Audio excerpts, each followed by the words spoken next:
Hello from the UK and welcome to Vinyl Melange. Today's album is the self-titled debut by the Rutles.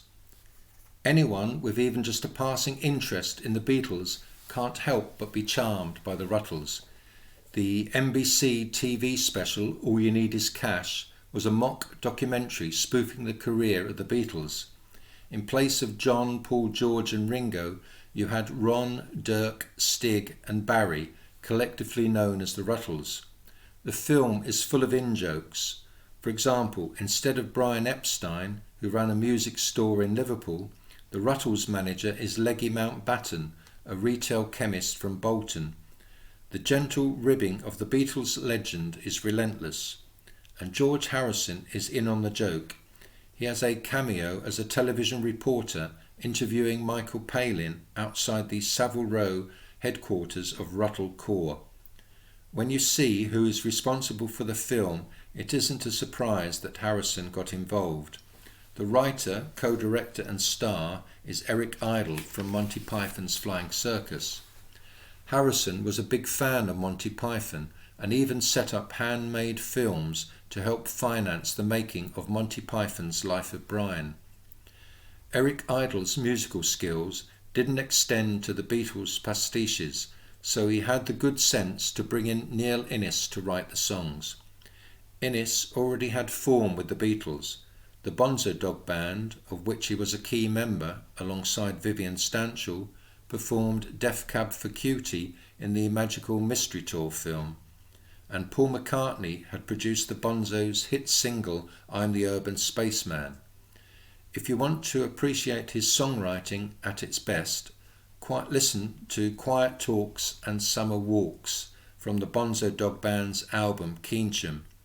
Its plaintive tones and imaginative musical arrangement are a match for the Beatles in all their English pastoral psychedelic finery. The track I Must Be in Love had already been written for a sketch on Eric Idle's Rutland Weekend Television BBC series. Neil Innes was given 3 months to write another 19 songs for All You Need Is Cash, covering all stages of the Beatles' career from the Reaper Barn in Hamburg to their performance on the rooftop at Apple Corps' headquarters. The band he had put together to record the songs were all highly proficient and versatile musicians. Drummer John Halsey had been a member of Fatso with Neil Innes and had worked on Rutland Weekend Television. He started his career with Timebox and Pato. He was the drummer on Lou Reed's masterful album Transformer. Ollie Halsall had been in Timebox and Pato alongside John Halsey. He also worked closely with Kevin Ayers for many years. John Halsey has said, "Ollie may not have been the world's best guitarist, but he was certainly amongst the top 2. The final recruit was multi-instrumentalist Rikki Fataar. His big break had come in 1971 when he joined the Beach Boys as their drummer. The 4-piece rehearsed together for 2 weeks. Neil Innes said, "The 4 of us were shacked up in this house in North London with a bloke called Alistair and 2 2-track Revoxes. We recorded what we were doing so we could see if we were close or not, and we knitted together as a group. By the time we went to the studio, we felt like a band that had been on the road." The whole album, he said, took 10 days to make, including mixing and orchestration and everything else. The album is packed full of gems. The early Beatles pastiches are particularly fine.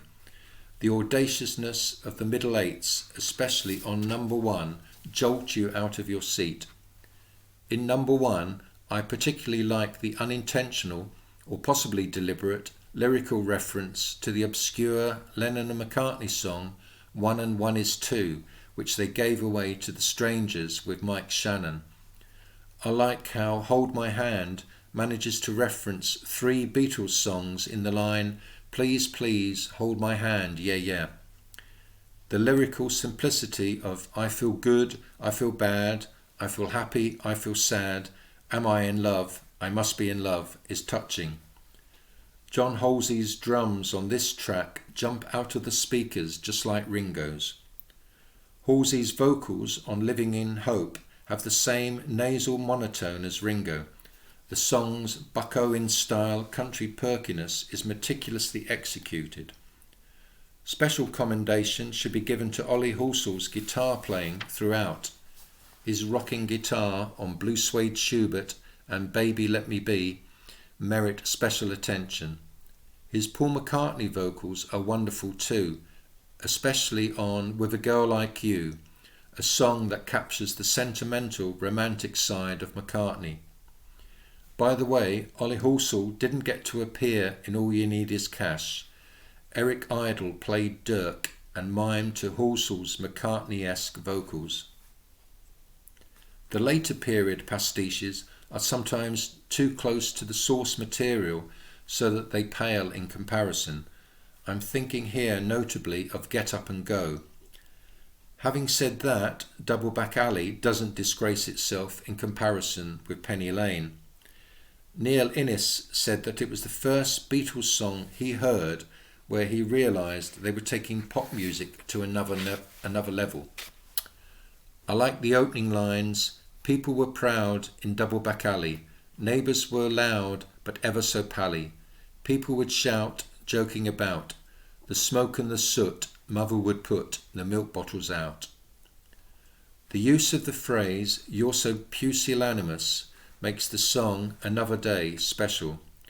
The refrain, hold my hand, yeah yeah, in the run out to Love Life, is a clever little touch, the sort of thing which makes Beatles obsessives smile.